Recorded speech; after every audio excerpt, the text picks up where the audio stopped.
do suspend Senator Natasha Akpoki for 6 months for a total violation of the Senate Standing Rules 2023. This injustice will not be sustained. Guys, the National Assembly was virtually on fire today after Natasha was walked out of the hallowed chamber. Yes, this is Nigeria. Take a look at the words of Godswill Akpabio after Natasha was ordered to walk out of the National Assembly before Senator Oshimole went ahead to plead for her reinstatement after an apology. Do also drop your thoughts in the comment section as I'll be coming back to give my thoughts about it. I went on channel television, in my opinion, to defend the Senate. When we were being accused of spending money here and there, I said, no, I bought my own furniture, etc. A distinguished senator said I had breached his privileges. On that occasion, some people spoke in my favor. But there were few who insisted that what I said was in bad taste. I asked myself there and then, who will cast the first stone that he has never lied? Sorry, he has never erred, if I have actually erred. But on this occasion, my intention was to defend the institution, and yet some members felt offended. I have been a governor for 8 years. I was re-elected. I didn't do a receipt. I chairman the governing party for 2 years. I was removed. I didn't go to court. So once I noticed that there were some senators who felt that my comment was embarrassing to them,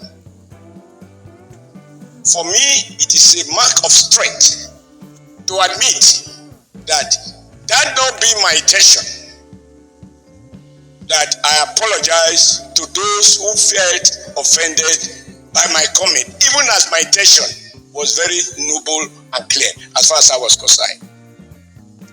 I think that to apologize is not to belittle yourself. And even the Holy Bible says, and this is where I want to appeal to those who have taken very strong stand, that any sin we commit,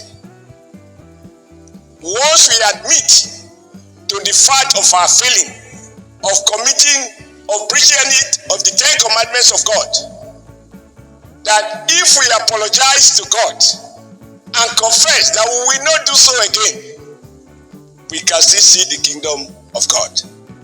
I think it is based on this logic that the committee created a window. And I also know that on the previous occasion, that sort of window, even though not stated, was exploited for a former chief whip. So I don't want to go into the merits because there is nothing new to be said. I just want to appeal to distinguished Senator Mrs. Udwanga that everyone that has spoken cannot possibly be coward or foolish. The truth of the matter is the rules are binding. Just a little amendment. 8 have families. Most of them have come from villages, from towns to live in Abuja. It will be wrong to punish 8 that have not committed any offense. Their 8 will receive their allowances. No, that to say, you have to agree with this. The 8 of Natasha is not Natasha. It will be wrong for this Senate to deprive those 8 not collecting their allowances. They are workers. They don't have any other farm to go to, Mr. President. Because these 8 are workers of Senator Natasha. So I'm moving for amendment of that section that the 8 will receive their allowances, Mr. President. I plead with you that these people might be having family in Abuja. They don't go to any farm. They don't have any other way of feeding. And I think that this Senate, my colleagues, you must allow the workers of Natasha to have their allowances. I so move, Mr. President. Alright guys, so the Senate decision to suspend Natasha Akpoki for 6 months alongside stringent condition that strips her of salaries, allowances, security details, and access to her office is a move that carries profound political, legal, and social implications. Now, this decision is not just an internal disciplinary measure, it is a development that raises critical questions about democratic governance, legislative power, and the potential for political persecution. Now, let's take a look at some of the implications of this move. The first of them is the precedence of political censorship. The requirement for Senator Natasha to issue a written apology before reinstatement raises concerns about whether this is a disciplinary action or an attempt to silence dissents. If legislators can be suspended and forced to apologize as a condition for reinstatement, it creates a dangerous precedent where lawmakers may fear speaking against the establishment. The second of them is the weaponization of Ethics and Privileges Committee. Now, the truth of the matter is that if the Ethics, Privileges and Code of Conduct Committee is perceived as a tool for settling political scores, the Senate risks losing credibility as an impartial legislative body. The broad powers of the committee should be exercised with caution to prevent abuse and ensure that disciplinary measures become a tool for political vendetta. The third of them is the violation of representation rights.